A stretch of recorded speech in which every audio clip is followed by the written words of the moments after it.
Hey, this is Shaily, and you're watching Eat Breathe Books. Hi guys! So for those of you who used to watch my channel, hello, I am back. Welcome back. Thank you for tuning in, and thank you also to anyone new here who may have stumbled across this video. Hi, hello, welcome. I used to be very active on this channel when I started it in like 2014, 2015, in my senior year of high school, and I was still pretty active my first few years of college, and then life got in the way, and I didn't post, which I regret, but I also had a lot going on and I needed the time for myself to work on other things. But I'm back. I still love books. I still love reading. If you guys want me to do a video on like where I've been and what I've been up to, I'm down. We could do like a Q&A or something. I hope everybody is staying safe and healthy during this time. Please know you can always talk to me if you need a listening ear or a virtual shoulder to cry on, laugh on.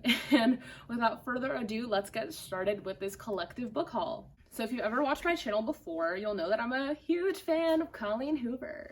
And so I picked up Regretting You, which is her newest book, and of course I loved it. I will talk about it in my wrap-up, but it is told in dual POV, follows a mom and a daughter, and they suffer a tragedy, and people from the mom's past come back into their life, and it's very much a story about grief and romance and love and identity as well. And yeah, I'll talk about it more in my wrap-up, but it was obviously very good, and it made me laugh, cry, giggle, all the things that Colleen Hoover is very capable of making me and lots of other readers do. And then I also picked up Verity, which is more of a psychological thriller, I believe, following a writer or two.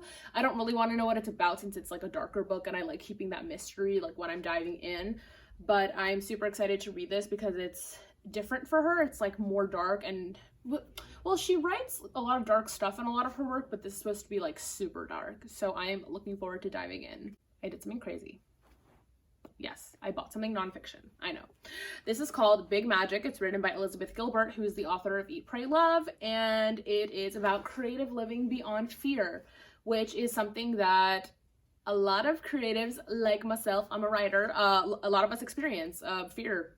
Things happen in life and you put your work to the wayside thinking that that's like the right thing to do when it's not, because if you love writing, then you should be writing. If you love art, you should be doing that. That could heal you, that could help you. It's important. And don't be afraid to do it, even though it can be very scary. So whenever I feel like I need a boost and I'm getting kind of stressed or anxious about my work and things like that, I pick this up and I read a little bit of it, and it's been really helpful. So if you guys want me to do like a review on this or like on any books that I talk about in this haul that I say that I've read, just let me know. And yeah, I actually feel like I've gotten a lot better at reviewing books over the past couple of years because it's something that I had to learn a lot how to do. I had to learn how to review a lot of like movies and shows, especially like for school, my internships, my last job. So the next book that I have is a bit of a darker read, and it's called All the Truth That's in Me by Julie Berry.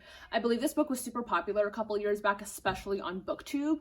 I'm taking an extension course online right now about writing the YA novel, part 1, and I'm really liking it so far, and my professor and I are both huge fans of We Were Liars by E. Lockhart, and so she recommended this to me. I'm not sure what exactly it's about, but I know it's like a love story and a mystery and about a girl who's been silenced, I think after being abused. The tagline says, "Her words could ruin him, but her silence will destroy them both." I'm not positive, but I'm definitely very excited to dive into this. It sounds like a very important read. The phone is ringing. The phone. Does anyone know where that's from? Next, for something more light, I have This Adventure Ends by Emma Mills. I read her debut novel First and Then a couple years back, and I believe I enjoyed it.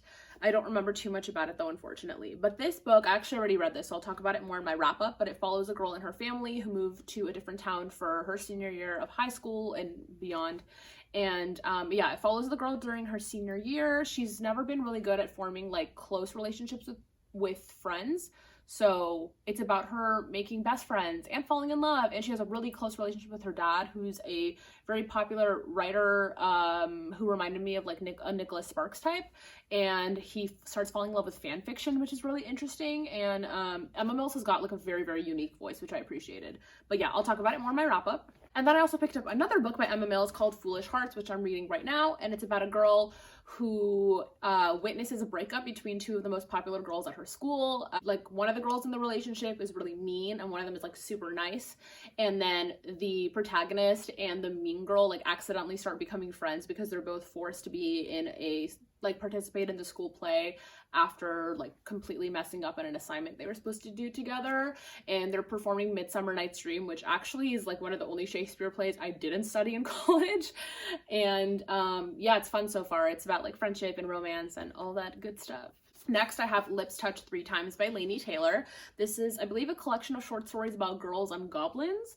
It's required reading for the class that I'm in right now. We're going to be reading the short story Goblin Fruit in a couple of weeks, and I'm looking forward to it because I've heard great things about Laini Taylor. I believe she wrote the Daughter of Smoke and Bone trilogy, which a lot of people really enjoy it, and it was more of like a darker read, I think. And I believe she's come out with a lot of other like best-selling novel since then, if I'm not mistaken, so looking forward. And oh, there are like really gorgeous illustrations in here done by Jim D. Bartolo. Like, for example, there's this one, which is really cool and always makes the experience fun. And finally, I have The Royal We by Heather Cox and Jessica Morgan. I'm still reading this right now. The book takes place over the span of, I think, like 10 years, kind of like Love, Rosie, but not told in letter form. It starts with when a girl goes to study at Oxford for her senior year of college, and she falls in love with none other than the prince. Yes, the heir to the throne. And it follows their relationship and all the hijinks that ensue and royalty, and her sister moves to the same place as her, and like that gets really dramatic and interesting. And yeah, it's a lot of fun so far, and I like that it was co-written by 2 women.